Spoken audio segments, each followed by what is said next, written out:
Fail and fail.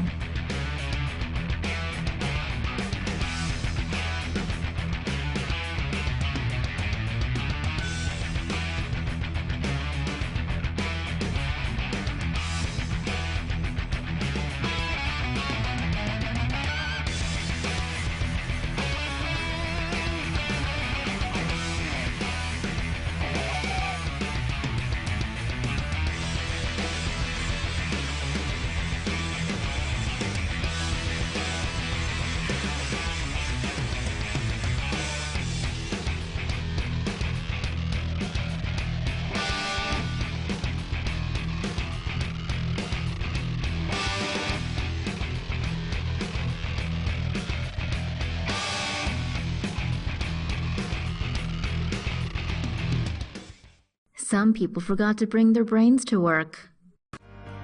California car thief spray paints himself black to hide from cops. After stealing a vehicle, a California man decided to camouflage himself to hide from authorities by spray painting his face black Saturday evening near Fresno.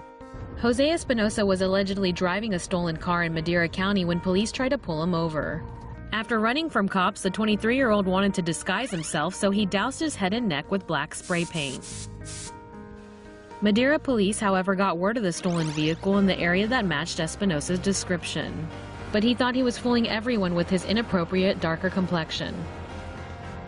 Little did he realize his camouflage was very ineffective. Cops caught this criminal and booked him on charges of theft. Really, who are you fooling sporting blackface, you idiot? Maxipad bandit busted for stealing battery chargers. Earlier this week, a man robbed an auto parts store in Apple Valley, California. And out of all disguises he could have picked, he went with a strategically placed Maxipad over his eyes. Surveillance footage from the battery mart shows the Maxi man roll out of his white Dodge Dynasty, break into the store, and then start helping himself to battery chargers and flashlights. Police identified the man as 51-year-old Gary Victor, and according to reports, believe he was under the influence of something. Apparently, Victor was seen casing the joint with no menstrual pad, making it all too easy for the police to put two and two together.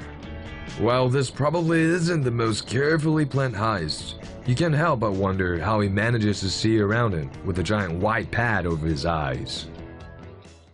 Albuquerque thief takes huge stash of jewelry, leaves behind his DNA and is caught. When it comes to stupid thieves, this guy, Ramon Herrera of Albuquerque, takes the biscuit. Herrera broke into a home in Toanan, Albuquerque last month while the owners were on vacation. And kudos to Herrera, he did manage to find out where the homeowners stashed their jewelry and took bling worth around $250,000. But that was as good as it got for poor Ramon, as he then decided to take the Browns to the Super Bowl before forgetting to flush. And as we all know, robbery can be thirsty work. So he grabbed a Coke from the fridge and drank it. But at least he left an apology note. And as if leaving multiple samples of his DNA behind wasn't bad enough, Herrera also left a flashlight with his fingerprints on, several footprints in a nearby field, and one of his sweaters.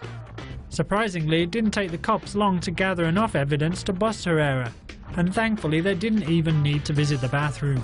DNA collected from the Coke can led police to the 33-year-old suspect, who they found had been selling jewelry to local pawn shops. Herrera was charged with burglary and larceny, and is now taking his dumps at the county jail. To confess to burglary, please press 1. For other 911 services, press 2. A group of New Mexico burglars will soon be providing their cellmates with some pretty hearty laughs. After robbing a house in Roswell, the trio just had to get on the phone and discuss their adventure. One robber is heard on a police recording bragging that the house they robbed belonged to her own mother.